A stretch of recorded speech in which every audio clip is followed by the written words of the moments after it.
Hi, I'm sorry, I'm right in the middle of my lunch. I'm going to finish this lunch and chat with you in a moment.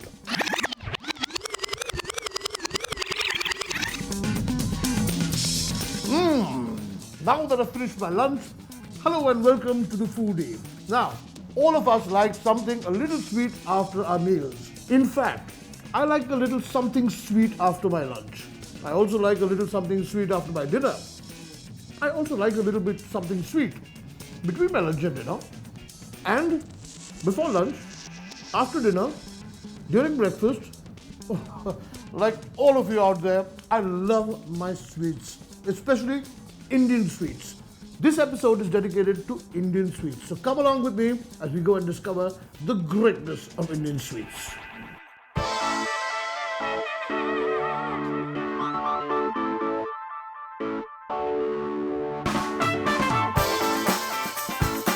If you think of Indian sweets, the one state that comes immediately to mind is West Bengal and Bengali sweets.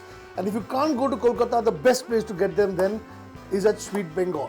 And that's where we are. It's Sweet Bengal. You can see all this lovely Bengali mithai right below me. And with me is Indraneel, who's going to tell us a little bit about Sweet Bengal and the sweet meal. Tell us, what is it that makes Bengali sweets different from other sweets in the rest of the country? Well, I think the amount of innovation which has gone into Bengali sweets is far more than any other state. If you talk about a rasgulla, for example, there are so many variations in it. Rasgulla becomes rasmalai, rasmalai becomes chamcham, chamcham becomes something else. So I think if you look at sweet has been a part of our culture. You know, in Bengali there's a saying that Baro mashe taro parbon, which means 12 months and 13 festivities.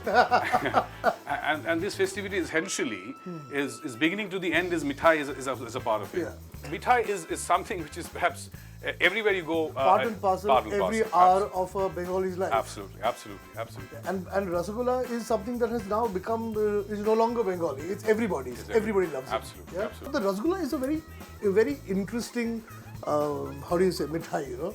It's not really a mithai. It's more like a dessert. It's like a pudding because it's got this one ball and then there is syrup with it.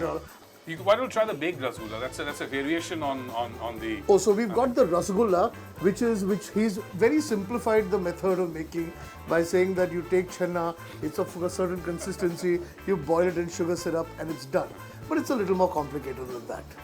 Having said that, I think we should try this innovation of baked rasgullas. Oh my God! So you've actually taken 6 rasgullas, baked them. How's it made? It's rasgulla again with the malai put on top, and then it's put in the salamander and baked. I can see a nice browning on the top.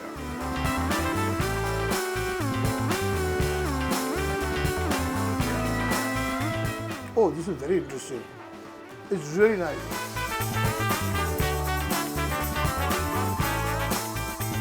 Now, this looks very interesting. What is this? This is kacha golla. It's a sandesh, but the texture is much more lighter and softer. The little rose petal on top.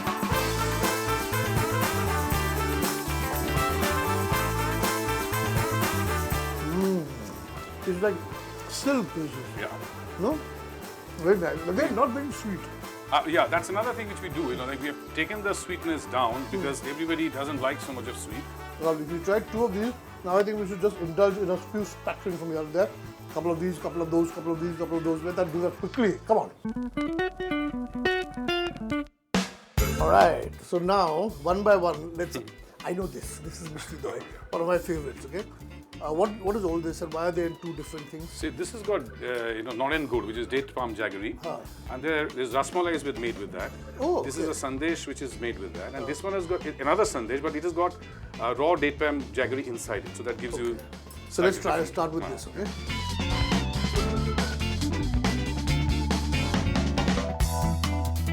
Nice, fresh, you know. And this Noren gur is what makes it winter season jaggery. Yeah, absolutely. But this is a normal sandesh. Normal sandesh with again Noren gur in it.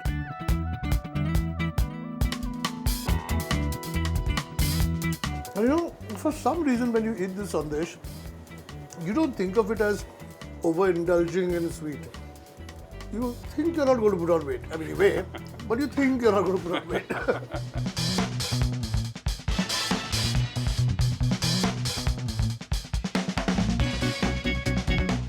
I must say the date palm jaggery gives it a really nice you know, burnt flavor to it, which is Yeah. nice, you know. Absolutely. Okay, so we've done the Narangul. Yeah. What is this big laddu? This is like darbesh.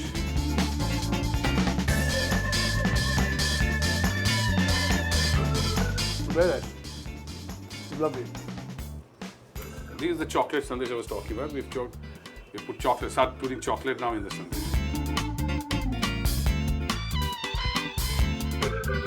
A sandesh essentially forms a very important part of any school tiffin.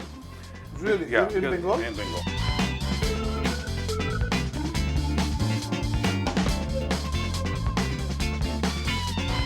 This is too sinful, huh? It's delicious. It's delicious. And this is This is kheer kodam. Kirkodam. So you've got the little rasgulla inside. Rasgulla. Yeah? You can say it's like a rasgulla, yes, a little hardened one, and then there's malai again put on top. On top. Okay, now watch. Come closer, come closer.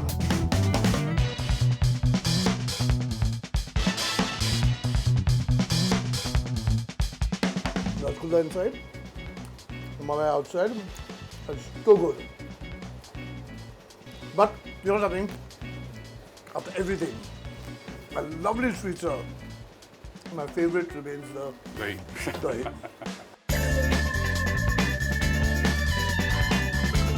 It's just brilliant. Oh my God.